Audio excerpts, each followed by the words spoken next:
ప్రవక్త అయిన జకర్యా గ్రంథం. ఇశ్రాయేలీయులు బబులోను చెర నుండి తిరిగి వచ్చిన తరువాత రాయబడింది.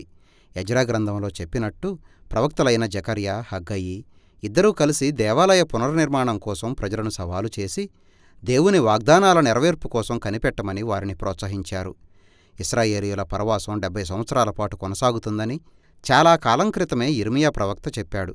ఆ తరువాత దేవుడు ఒక కొత్త దేవాలయంలో తన సన్నిధిని నెలకొల్పి సకల రాజ్యాలపై పరిపాలించే మెస్సయ్యా రాజ్యాన్ని స్థాపిస్తాడని అతడు ప్రకటించాడు. ఈ గ్రంథం ప్రారంభంలో చెప్పిన తేదీలను బట్టి ఆ 70 సంవత్సరాల కాలం పూర్తయ్యాయి. అయితే దేశంలో పరిస్థితులు చాలా కష్టంగా ఉన్నాయి. దేవుడు చేసిన ఆయా వాగ్దానాలు నిజంగా నెరవేరతాయో లేదో తెలియదు. ఎందుకని? జకర్యా గ్రంథం దానికి ఒక జవాబునిస్తుంది.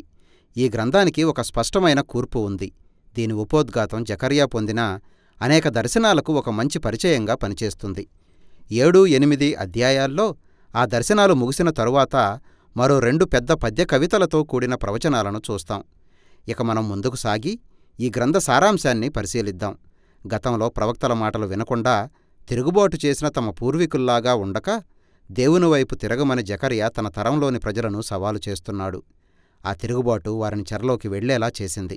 కాబట్టి తిరిగి వచ్చిన ప్రజలు జకర్యా పిలుపుకు సానుకూలంగా స్పందించారు.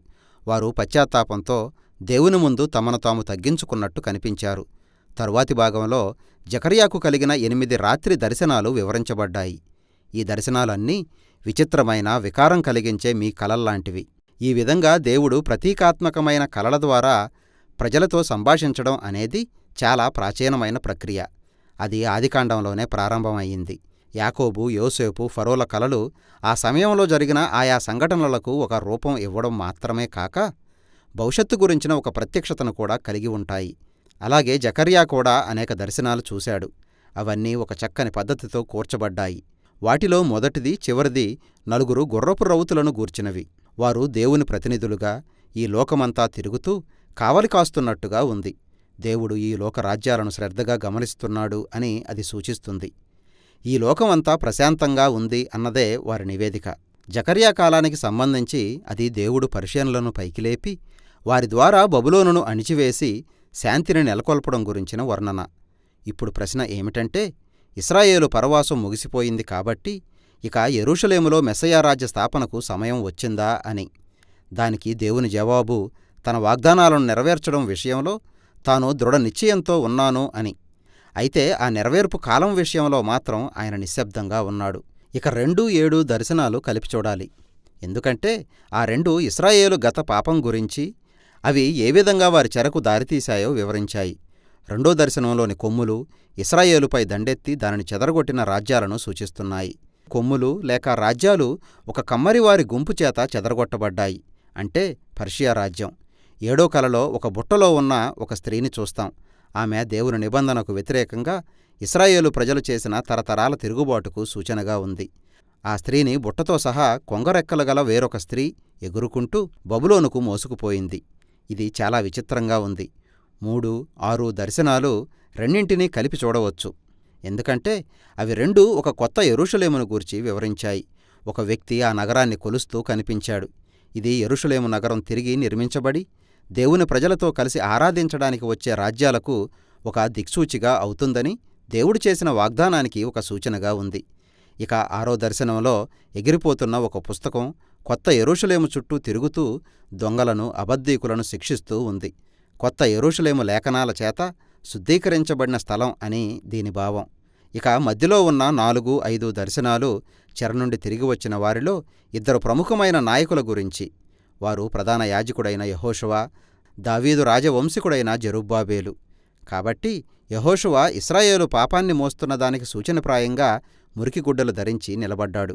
అయితే అవి తీసివేసి అతనికి కొత్త వస్త్రాలు, కొత్త తలపాగాలు ధరింపచేశాయి. అవి దేవుని కృపకు, క్షమాపణకు సూచనలు.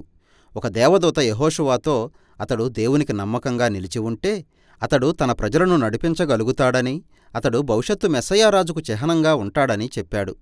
మరొక దర్శనంలో తన ప్రజలపై దేవుని శ్రద్ధాదృక్కులకు సూచనగా ఉన్న బంగారు దీపానికి నూనెను అందిస్తున్న 2 ఒలీవ చెట్లు గురించి. ఆ 2 చెట్లు యెహోషువ, జెరుబ్బాబేలు అనే అభిషేకం పొందిన 2 నాయకులను సూచిస్తున్నాయి. దేవాలయ పునర్నిర్మాణాన్ని నడిపిస్తున్నది వీరిద్దరే. వారు కేవలం తమ రాజకీయ చాతుర్యం ఉపయోగిస్తే ఈ కొత్త మందిరానికి విజయం కలగదు. అందుకు ఆ ఇద్దరు నాయకులు దేవుని ఆత్మకార్యంపై ఆధారపడాలి. ప్రవక్తకు కలిగిన మరొక ప్రత్యేకమైన దర్శనంతో ఈ దర్శనాల జాబితా ముగిసింది. ఈ కొత్త దర్శనం మధ్యలో ఉన్న 4-5 దర్శనాల ముఖ్యాంశాన్ని ముందుకు తీసుకెళ్ళింది. ఇక్కడ మళ్లీ ప్రధాన యాజకుడైన యెహోషువ కనిపించాడు. అతనికి ఒక కిరీటం ఇవ్వబడింది. అది భవిష్యత్తులో దేవుని రాజ్యం మీద ఒక యాజకుడుగా కూడా బాధ్యత వహించే మెస్సయాకు సూచనగా ఉంది. ఆ తరం ప్రజలు దేవునికి నమ్మకంగా నిలిచిన ఆయన నిబంధనా నియమాలకు విధేయత చూపితే ఈ దర్శనాలు నెరవేరుతాయని చెబుతూ జకర్యా ఈ భాగాన్ని ముగించాడు. కాబట్టి మొత్తానికి ఈ 3 దర్శనాలు మెస్సయా రాజ్యం రావాలంటే ఈ తరం ప్రజలు దేవుని పట్ల నమ్మకంగా ఉండాలనే షరతును నొక్కి చెబుతున్నాయి. దీనితో దర్శనాల భాగం ముగిసింది. ఆ వెంటనే జకర్యా మరొక సవాలు ఎదుర్కొన్నాడు. సొలొమోను దేవాలయం ధ్వంసం అయినప్పటి నుండి దాని గురించి విలపిస్తూ ఉన్న కొందరు ఇశ్రాయేలీయులు అతని దగ్గరకొచ్చారు. ఇక మేము మా విలాపాన్ని విరమించవచ్చా? దేవుని రాజ్యం త్వరలో వచ్చేస్తుందా అని వారు అతడినడిగారు. అప్పుడు జకర్యా వారి పూర్వీకులు ప్రవక్తల ద్వారా దేవుడిచ్చిన పిలుపును తిరస్కరించారని మళ్లీ వారికి గుర్తుచేశాడు. ఆ తిరస్కారమే వారు చెరలోకి వెళ్లడానికి కారణమైంది అని చెప్పి జకర్యా వీరిని సవాలు చేశాడు. ఈ తరం వారు నీతి న్యాయాలను, సమాధానాన్ని వెదకి నిబంధన పట్ల నమ్మకంగా నిలిస్తేనే వారు మెస్సయా రాజ్యాన్ని చూడగలుగుతారు అని జకర్యా వారితో చెప్పాడు. మరో మాటలో జకర్యా వారి ప్రశ్నను వారికే తిప్పికొట్టాడు. దేవుని రాజ్యంలో పాలుపంపులు పొందడానికి సిద్ధపడి ఉన్న ప్రజలుగా మారడానికి వారు ఇష్టపడుతున్నారా అని వారినడిగాడు. ఆ ప్రశ్న ప్రశ్నగానే మిగిలిపోయింది. ఎవరూ దానికి జవాబు చెప్పడానికి సిద్ధంగా లేరు. ఇక మనం 1 నుండి 8 అధ్యాయాలకు పూర్తిగా వేరుగా ఉన్న చివరి విభాగానికి వచ్చాం. ఇందులో ప్రతి భాగమూ భవిష్యత్తు మెస్సయా రాజ్యం గురించిన వర్ణనతో కూడిన గీతాలు, చిత్రాలతో నిండి ఉంది.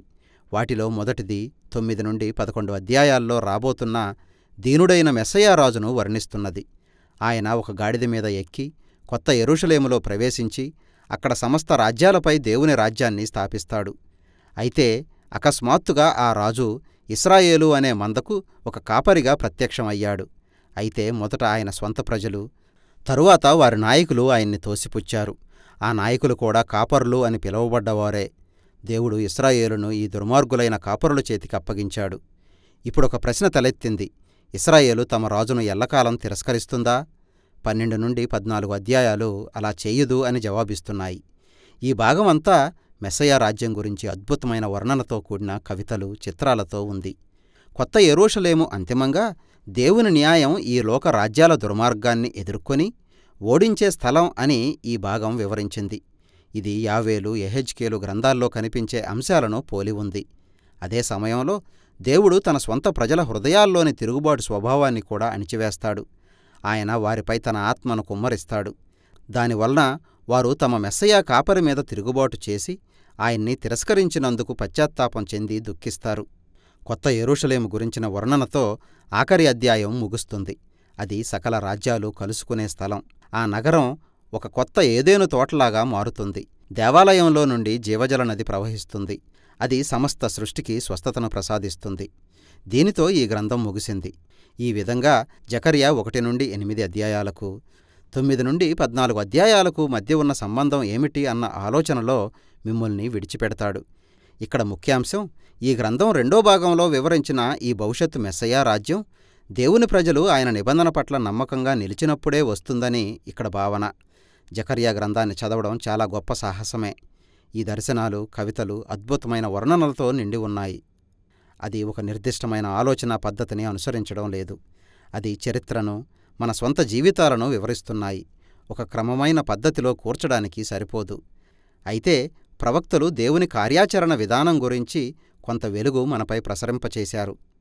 కాబట్టి అంతిమంగా అలజడులు, అల్లకల్లోలాలను దాటి చూస్తూ రాబోతున్న దేవుని రాజ్యం గురించి నిరీక్షించమని జకర్యా మనల్ని ఆహ్వానిస్తున్నాడు. అది ప్రస్తుత కాలంలో నమ్మకంగా కొనసాగడానికి మనల్ని ప్రోత్సహిస్తుంది.